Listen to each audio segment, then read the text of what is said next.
Halo semuanya, selamat datang di channel YouTube Akan Kuceritakan. Saya akan ceritakan kisah-kisah menarik yang akan buat kamu terbawa dalam suasana. Jika ada cerita kamu yang ingin kamu ceritakan, tulis di komentar video ini. Klik tombol subscribe, like, share, dan klik lonceng notifikasi agar kamu dapat terus menikmati cerita dan kisah di channel YouTube ini. Mari kita dengarkan bersama.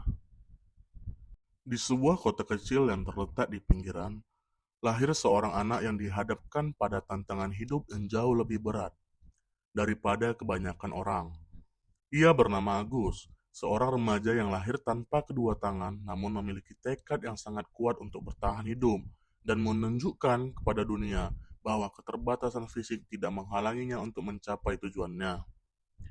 Meski begitu, perjuangan hidup Agus tak hanya melibatkan kerja keras, tetapi juga kegelisahan yang menyusup ke dalam dirinya, membawanya ke jalan yang gelap. Bagi sebagian orang, keberanian Agus bisa dilihat sebagai semangat untuk menanggulangi kekurangan. Namun bagi Agus sendiri, ia merasa hidupnya tidak adil. Ketika melihat orang-orang normal menjalani hidup dengan mudah, ia mulai merasakan perasaan sakit yang mendalam. Perasaan bahwa dunia ini menolaknya hanya karena dia tidak sempurna. Dalam kegelapan hatinya, kebencian tumbuh, dan impian untuk menjadi kaya serta dihormati berkembang, meskipun dengan cara yang keliru. Namun jalan yang ia pilih jauh lebih berbahaya dan penuh kekejian. Dalam perjalanannya, Agus tidak hanya melawan keterbatasannya, tetapi juga memanfaatkan kelemahan orang lain untuk mendapatkan kekuasaan. Perjalanan hidupnya yang kelam akan membawa Agus ke titik terendah, sebuah tempat yang tak bisa dihindari. Ini adalah kisah tentang kebencian, kekuasaan, dan harga yang harus dibayar untuk mengejar impian dan kegelapan. Di sebuah desa kecil yang terletak di kaki gunung, ada seorang anak bernama Agus yang terlahir dengan keterbatasan yang mengubah jalan hidupnya. Agus lahir tanpa kedua tangan, sebuah keadaan yang membuatnya berbeda dari anak-anak lainnya. Meski begitu, sejak awal hidupnya, ia sudah diajarkan oleh orang tuanya untuk tidak menyerah begitu saja pada takdir. Ia dibesarkan di rumah sederhana yang penuh dengan cinta, namun juga penuh perjuangan. Ayahnya, Pak Suto, adalah seorang petani miskin yang bekerja keras setiap hari di ladang. Ibu Agus, Ibu Siti, adalah seorang ibu rumah tangga yang penuh kasih dan selalu berusaha membuat kehidupan mereka menjadi sebaik mungkin. Agus, kita tidak pernah bisa memilih bagaimana kita dilahirkan, tapi kita bisa memilih bagaimana kita menjalani hidup, kata Bu Siti dengan penuh harapan setiap kali Agus merasa kesulitan. Namun, kata-kata itu tak selalu bisa menghibur Agus. Ketika ia masih bayi, ia melihat teman-teman sebayanya dengan kedua tangan utuh dan berpikir, mengapa aku tidak seperti mereka? Ketika ia mulai belajar berjalan dan bermain, Agus sadar bahwa dirinya berbeda. Teman-temannya bisa bermain bola, berlari cepat, atau bahkan membuat rumah-rumahan dari batang pohon. Sementara Agus harus berjuang lebih keras hanya untuk bisa melakukan hal-hal sederhana. Sejak kecil, Agus sudah belajar menggunakan kakinya untuk melakukan segala sesuatu kegiatan. Makan, menulis, dan bahkan menggambar. Bu Siti selalu membantunya, memberikan semangat dan memotivasi agar Agus tidak menyerah. Tetapi Agus tahu betul bahwa dunia di luar tidak sebaik ibunya. Di luar rumah, ia sering mendapat tatapan iba dari orang-orang. Bahkan tak jarang dibuli oleh anak-anak seusianya. Beberapa anak yang dulu ia anggap teman malah menjauhinya, takut atau mungkin malu bersahabat dengan seorang anak yang berbeda. Mereka sering memanggilnya dengan sebutan si anak cacat, yang membuat hati Agus semakin teriris. Namun, meskipun dilihat dengan pandangan rendah, Agus tidak membiarkan dirinya runtuh. Sejak kecil, ia memiliki tekad yang kuat untuk membuktikan bahwa dirinya bisa melakukan segala hal yang orang lain bisa lakukan, meskipun dengan cara yang berbeda. Ia mulai belajar di sekolah dasar dengan semangat yang luar biasa, berusaha untuk tidak kalah dari anak-anak lainnya. Ia sering menghabiskan waktu lebih lama untuk menyelesaikan tugas-tugasnya. Namun, hasilnya selalu memuaskan. Di kelas, Agus dikenal sebagai anak yang cerdas dan selalu mendapatkan nilai terbaik, meski kadang sulit untuk menulis dengan cepat seperti teman-temannya. Bu Siti selalu membanggakan Agus di depan tetangga-tetangga mereka, berkata bahwa meskipun Agus berbeda, ia adalah anak yang luar biasa. Namun, meski di rumah semua terasa baik-baik saja, di luar Agus masih menghadapi kenyataan pahit. Suatu hari ketika ia berada di kelas 5, seorang teman sekelasnya yaitu Riko datang dengan ekspresi jijik saat melihat Agus sedang makan dengan menggunakan kaki. Riko menertawakan Agus, menarik perhatian seluruh kelas, dan mulai mengejeknya dengan kata-kata kasar. Kenapa kamu nggak bisa makan pakai tangan? Malu nggak sih jadi orang yang cacat begini? Ujar Riko sambil tertawa. Anak-anak lainnya ikut tertawa, sementara Agus hanya bisa menundukkan kepala, menahan air mata yang hampir keluar. Ia ingin berteriak, mengatakan bahwa ia juga ingin menjadi seperti mereka memiliki tangan, bisa bermain seperti anak-anak lainnya, dan tidak dipandang rendah oleh teman-temannya. Namun, ia tahu di dunia ini ia tidak akan pernah bisa mengubah kenyataan itu. Bahkan, ketika ia mencoba untuk membela dirinya dengan berkata, "Aku tidak butuh tangan untuk makan. Tidak ada yang peduli. Mereka tidak mengerti. Mereka tidak tahu bagaimana rasanya hidup seperti ini." Kebencian terhadap dunia luar mulai tumbuh dalam hati Agus. Ia merasa tidak ada tempat baginya di dunia ini. Saat itu, Agus mulai berpikir, jika aku tidak bisa memiliki apa yang dimiliki orang lain, aku akan mendapatkannya dengan cara yang lain. Aku akan menunjukkan pada mereka bahwa aku bisa lebih dari sekedar anak cacat. Meskipun sering merasa terasing, Agus tahu bahwa ia memiliki satu kelebihan yang tidak dimiliki banyak orang, yaitu kecerdasannya. Ia tahu bahwa meskipun ia tidak bisa melakukan banyak hal secara fisik, ia bisa menggunakan otaknya untuk meraih apa yang ia inginkan. Oleh karena itu, ia mulai mengasah kemampuannya dalam belajar. Ia menyukai matematika dan fisika. Dua bidang itu yang memberikannya kepuasan sendiri. Saat di sekolah, Agus mendapat julukan otak cerdas dari teman-temannya. Meskipun mereka tetap memandangnya sebelah mata. Namun, semakin besar Agus, semakin dalam rasa sakit itu menggerogoti dirinya. Di usia 14 tahun, Agus semakin sering melihat temannya, Riko yang selalu menunjukkan kekayaannya, sepeda motor baru, gadget baru, pakaian branded yang membuatnya merasa seperti raja di antara teman-temannya. Agus merasa ada jurang pemisah yang tak bisa dilalui antara dirinya yang hidup dengan kesederhanaan dan teman-temannya yang memiliki segala yang diinginkan. Kenapa mereka bisa memiliki itu semuanya? Sementara aku hanya memiliki dunia yang sempit ini. Agus bertanya pada dirinya sendiri. Rasa tidak adil itu terus membara dalam hatinya. Agus mulai berpikir bahwa satu-satunya cara untuk keluar dari keterbatasannya adalah meraih kekayaan. Ia ingin dihormati. Ia ingin menjadi seperti Riko dan teman-temannya, orang yang memiliki kekuasaan. Tetapi ada satu hal yang ia sadari. Untuk mencapai itu, ia harus menjadi lebih dari sekedar orang biasa. Kekayaan dan kekuasaan itu yang ia inginkan, namun jalan yang akan ia tempuh untuk meraihnya tidak akan semudah yang ia bayangkan. Dengan tekad yang semakin kuat, Agus mulai merencanakan masa depannya. Ia tahu, ia harus bekerja lebih keras daripada yang lain.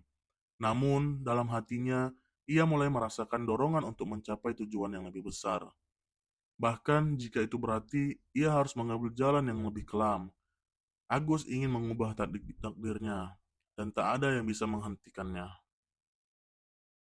Masa remaja Agus adalah peralihan dari seorang anak yang penuh harapan menjadi seorang remaja yang mulai terjebak dalam kebencian dan ambisi gelap. Pada usia 17 tahun, ia lulus dari sekolah menengah pertama dengan prestasi yang cukup membanggakan. Meskipun di balik senyum keberhasilan itu ada jiwa yang hampa dan keinginan yang membara untuk mengubah keadaan. Keinginan untuk mendapatkan kekayaan dan dihormati tidak lagi hanya sekedar impian. Itu sudah menjadi obsesi yang menggerogoti seluruh pikirannya. Agus tahu bahwa untuk bisa mencapai tujuannya, ia harus memanfaatkan segala sesuatu yang ada padanya, termasuk kecerdasannya. Namun, ia juga sadar bahwa kekayaan tidak datang begitu saja hanya dengan belajar dan bekerja keras. Di dunia nyata, kata Agus pada dirinya sendiri, ada cara yang lebih cepat untuk mendapatkan apa yang ia inginkan. Dan cara itu adalah dengan memanipulasi orang lain. Kekayaan datang dengan harga yang harus dibayar, dan Agus mulai merencanakan langkah-langkahnya untuk mencapai apa yang ia inginkan. Agus tidak pernah melupakan pengalaman masa kecilnya, bagaimana ia dibuli dan dihina, hanya karena fisiknya yang tidak sempurna. Rasa sakit itu terus berbekas, namun kali ini ia bertekad untuk mengubah rasa sakit itu menjadi kekuatan. Ia tahu bahwa sebagai seorang penyandang disabilitas, ia memiliki kemampuan untuk memanipulasi orang. Banyak orang merasa kasihan padanya, memberi perhatian lebih, dan Agus memutuskan untuk memanfaatkan kelemahan itu. Namun dalam perjalanan waktu, tindakan manipulatif Agus semakin melampaui batas. Dalam hatinya yang gelap, ia mulai meyakini bahwa wanita, terutama mereka yang lemah dan rotan, adalah jalan menuju tujuannya. Ia merasa tidak hanya bisa menggunakan kecerdasannya untuk memanipulasi, tetapi juga bisa mengendalikan mereka dengan cara yang lebih kejam dan berbahaya.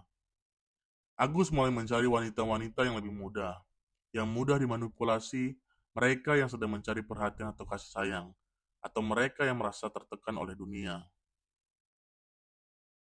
Pada awalnya, Agus menggunakan pendekatan yang lebih halus. Ia menyamar sebagai seseorang yang penuh perhatian, seorang teman yang mendengarkan dengan sabar. Ia sering bergaul dengan wanita-wanita yang merasa kesepian dan terasing, memanfaatkan kelemahan mereka untuk mendapatkan kepercayaan. Agus tahu bahwa dengan cara ini ia bisa mendapatkan kontrol atas pikiran mereka, membuat mereka merasa istimewa, sementara ia sendiri hanya melihat mereka sebagai alat untuk mencapai tujuannya. Suatu malam ia bertemu dengan seorang gadis bernama Siti, seorang mahasiswa baru yang baru saja pindah ke kota untuk melanjutkan studinya. Siti berasal dari keluarga yang sederhana dan penuh dengan harapan. Ia tidak tahu betapa terlukanya hati Agus, dan ia tidak menyadari bahwa Agus hanya berpura-pura baik padanya. Mereka berteman, dan Agus mulai memanfaatkan setiap kesempatan untuk mendekati Siti lebih jauh. Apakah kamu merasa kesepian, Siti? Agus bertanya, sambil memandangnya dengan tatapan penuh perhatian. Aku tahu bagaimana rasanya. Dunia kadang terasa begitu dingin.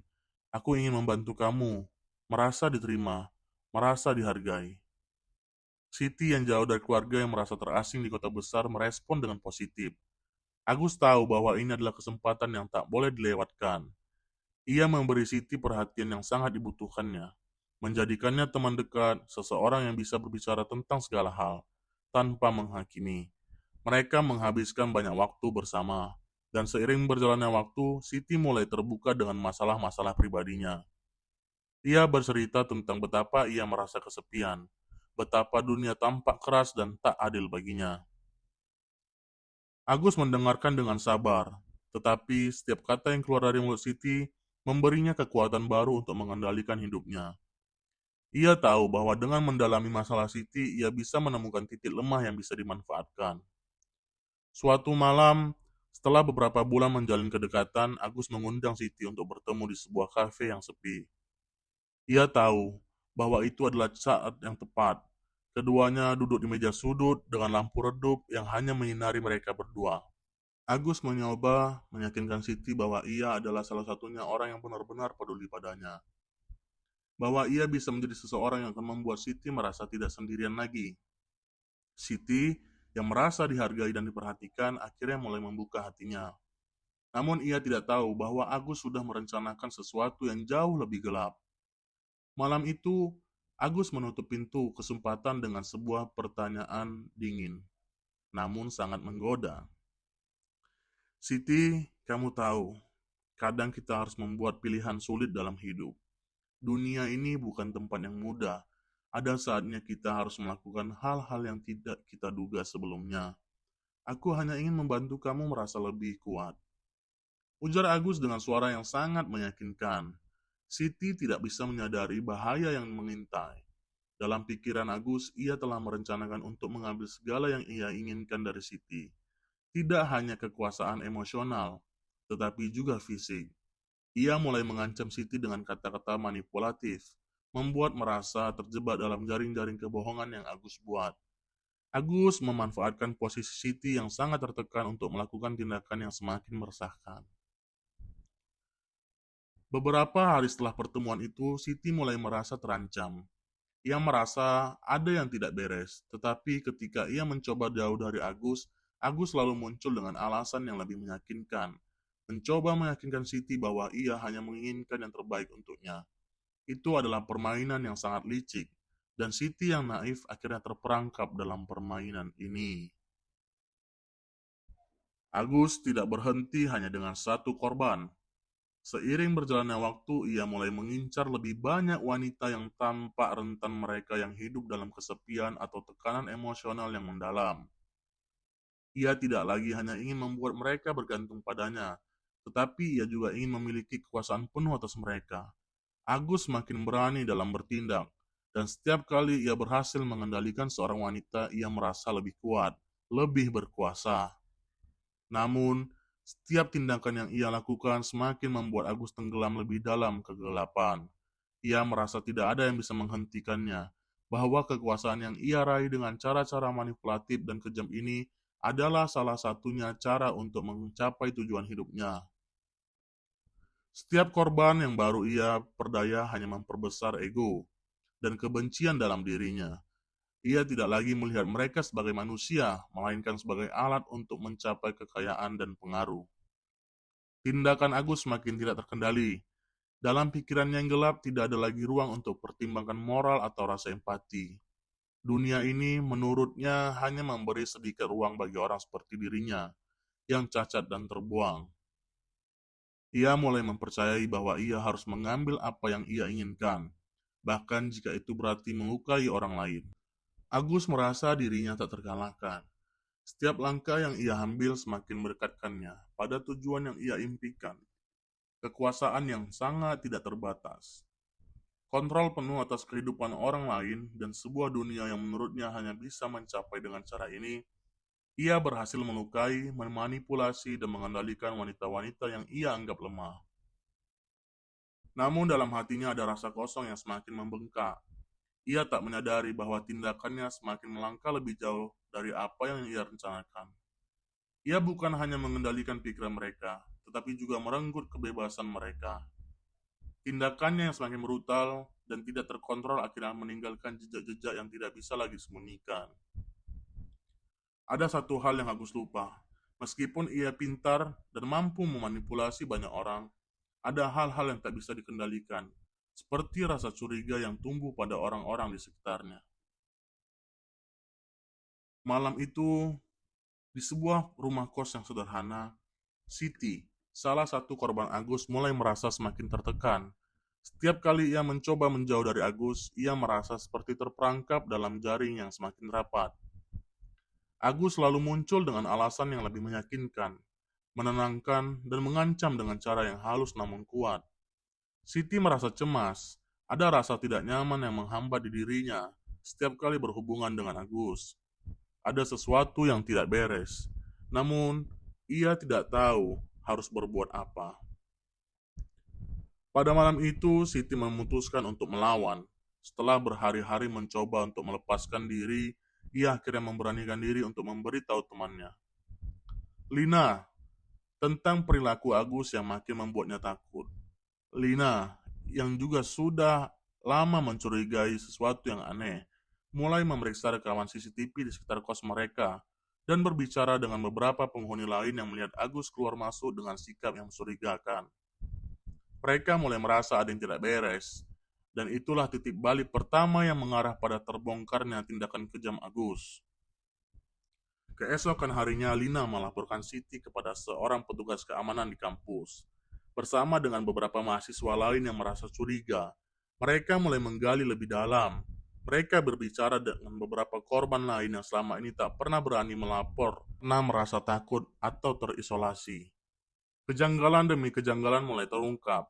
Wanita-wanita yang terlibat dengan Agus, meskipun tidak secara langsung berbicara, mulai mengakui kekuatan mereka dan bagaimana Agus dengan perlahan mengontrol hidup mereka, mengisolasi mereka dari teman-temannya dan bahkan memanipulasi mereka untuk melakukan hal-hal yang mereka sesali. Kebohongan Agus tersebarkan, bahkan mengenai kondisi fisiknya mulai terbongkar satu persatu. Siti yang akhirnya mulai menyadari bahwa ia bukan satu-satunya yang diperlakukan seperti ini, merasa tersudut, tak bisa lagi bertahan sendirian. Ia memutuskan untuk melaporkan Agus ke pihak berwajib. Pada awalnya, Siti ragu karena ia tahu bahwa Agus adalah seorang penyandang disabilitas dan seringkali orang-orang akan meragukan kemampuan seseorang dengan kondisi fisik seperti Agus. Namun rasa takut yang terus-menerus menghantuinya membuat tidak bisa lagi menutup mata terhadap kenyataan. Akhirnya polisi mengambil tindakan. Penyelidikan dimulai. Agus yang semakin terobsesi dengan kekuasaan dan kontrolnya merasa tenang. Bahkan tak sedikit pun curiga bahwa tindakannya akan terungkap. Ia menganggap dirinya pintar, merasa bahwa tidak ada yang bisa menggoyahkan posisinya. Ia mulai melihat tanda-tanda bahwa beberapa orang mungkin mulai mencurigainya. Tetapi ia menganggap itu hanya ketakutan kosong. Namun, polisi akhirnya berhasil menemukan bukti-bukti yang cukup kuat untuk menggiringnya ke dalam penyelidikan. Beberapa rekaman CCTV dari sekitar kos dan kampus menunjukkan Agus beberapa kali mengunjungi rumah-rumah tempat para korban tinggal. Rekaman percakapan yang diperoleh melalui penyidikan menunjukkan bahwa Agus memanipulasi korban-korbannya untuk merasa bahwa mereka tidak akan pernah bisa hidup tanpa dirinya, bahwa mereka harus tunduk padanya. Agus telah mengendalikan mereka begitu kuat, bahkan dengan ancaman emosional dan fisik, bahwa tidak ada yang berani melawan. Petunjuk-petunjuk ini menjadi titik awal yang membuka tabir kejahatan Agus. Ketika polisi menggeledah tempat tinggalnya, mereka menemukan bukti lebih lanjut. Pesan-pesan teks dari beberapa wanita yang menunjukkan tekanan mental yang luar biasa. Beberapa surat yang ditulis Agus kepada para korbannya juga ditemukan, yang semakin memperjelas bahwa dia bukan hanya sekedar manipulatif, tetapi juga seseorang yang telah menyusun rencana kejam untuk memanfaatkan setiap orang yang berada dalam jangkauannya. Pada malam itu, setelah penggerebekan yang cukup dramatis, Agus ditangkap. Polisi menemukan Agus di sebuah apartemen kosong yang ia sewa untuk menjauhkan dirinya dari perhatian. Pada awalnya Agus tidak tahu apa yang sedang terjadi. Ia merasa tenang, berpikir bahwa semuanya akan baik-baik saja. Namun setelah polisi menamparkan bukti-bukti dan setelah mendengar pernyataan dari para korban yang telah berani melapor, Agus mulai merasakan ketakutan yang ia tidak pernah rasakan sebelumnya. Saat ia dibawa ke kantor polisi, wajahnya terlihat sangat tenang, namun ada kekosongan di matanya. Ia tahu bahwa hidupnya telah berakhir. Ia sudah terperangkap dalam perangkap yang ia buat sendiri. Selama bertahun-tahun, ia telah memanipulasi, mengendalikan, dan merusak hidup orang lain untuk mencapai tujuannya. Namun pada akhirnya, ia harus membayar harga yang sangat mahal. Di pengadilan, seluruh dunia terkejut. Kasus Agus menjadi berita utama di seluruh kota. Bahkan banyak orang terkejut, bahkan bingung ketika mengetahui bahwa seorang penyandang disabilitas bisa melakukan kejahatan begitu kejam. Masyarakat yang selama ini merasa iba padanya, yang menganggapnya sebagai korban dari ketidakberdayaannya, kini menyaksikan kenyataan yang berbeda.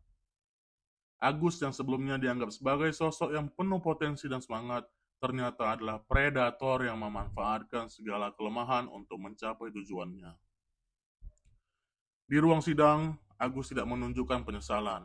Ia tetap mempertahankan sikap dinginnya, bahkan berusaha membela dirinya.